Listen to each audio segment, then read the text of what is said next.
Yeah. Keels got a great look. He did get a great look. He got a great look. Got a great look, and he missed it. So Miami goes into Cameron and knocks off Duke. This is something that we've seen happen quite a bit before. I remember specifically the year that Duke won the 2015 title that Miami went in there with. Remember, it was Angel Rodriguez and a couple of those other guys went in there, and they knocked off Duke in Cameron. I believe that final score was 86-84.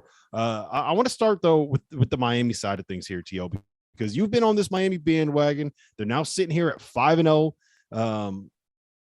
They've won, what is it now? 1, 2, 3, 4, 5, 6. This is their 8th straight win. They're all alone in first place in the ACC. What do you make of this group?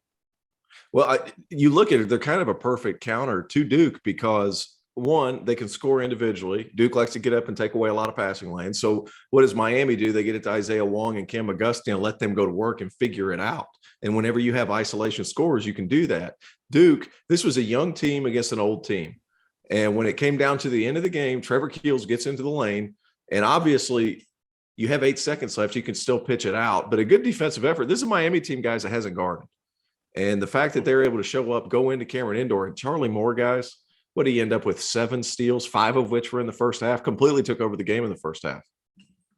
Like you said, it was honestly, it was experience against youth. And you kept thinking Duke was going to pull away the home court advantage. We know they get home cooking there, but ultimately, this is still a young Duke team that's trying to figure out their roles because they've added in AJ Griffin recently. So Trevor Keels is a guy that has not been great, really up and down, mostly down since that first game, right? He was so good in the Champions Classic. People anointed him as like a high lottery pick. He did. He looked great, but he hasn't really made shots since. Now you're adding in Griffin, who's probably, other than Paolo, their most talented player. Now you're trying to figure out all the dynamics, but ultimately it came down to Miami. All these old dudes, they're not scared. And what do they have to lose? Nothing. They go in with absolutely nothing to lose. Nobody thinks they've done nothing in the non-conference. Nothing.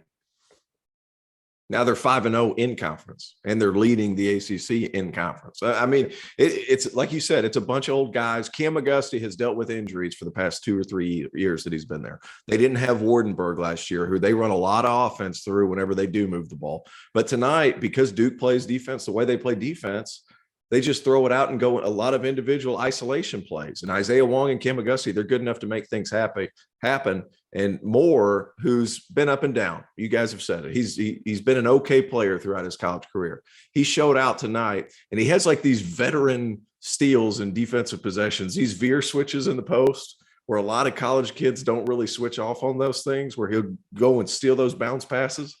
I mean, a lot of veteran moves. An old team, you said it, Jeff, an old team that just kind of found a way. With an old coach, not as old as, well, I don't even know. What's the age? Larrañaga and Kay, who's older?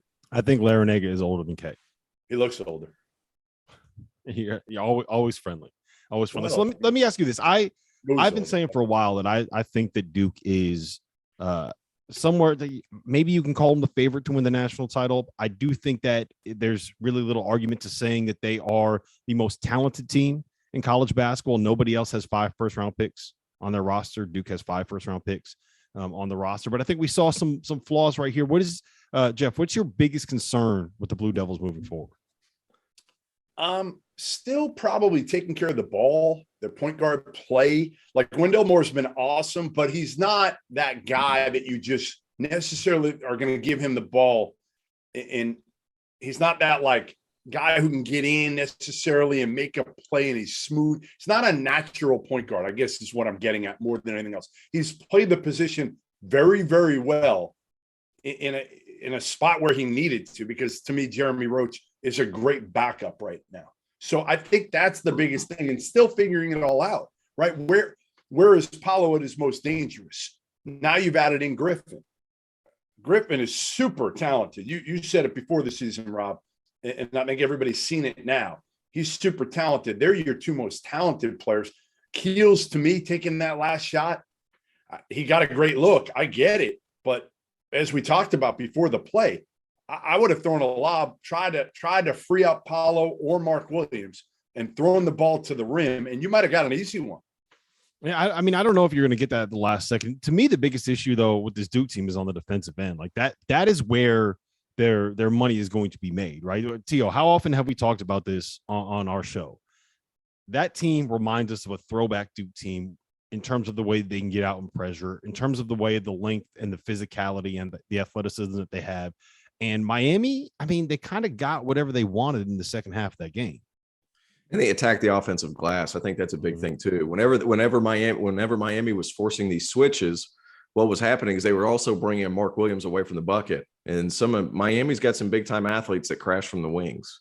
And you saw it on the free throw block out towards the end of the game. Miami's able to corral. They end up with a game winning shot or a layup because Duke doesn't take care of the offensive glass. A team that can spread you out and score in isolation situations, that doesn't need to pass the ball to initiate offense, they can give Duke some problems because they're a little bit like Florida State of the last 2 years, and that they guard, they make you uncomfortable. They keep away moving the ball around the perimeter. But if you can go on your own, you can find some ways to score. So I think, yeah, defense.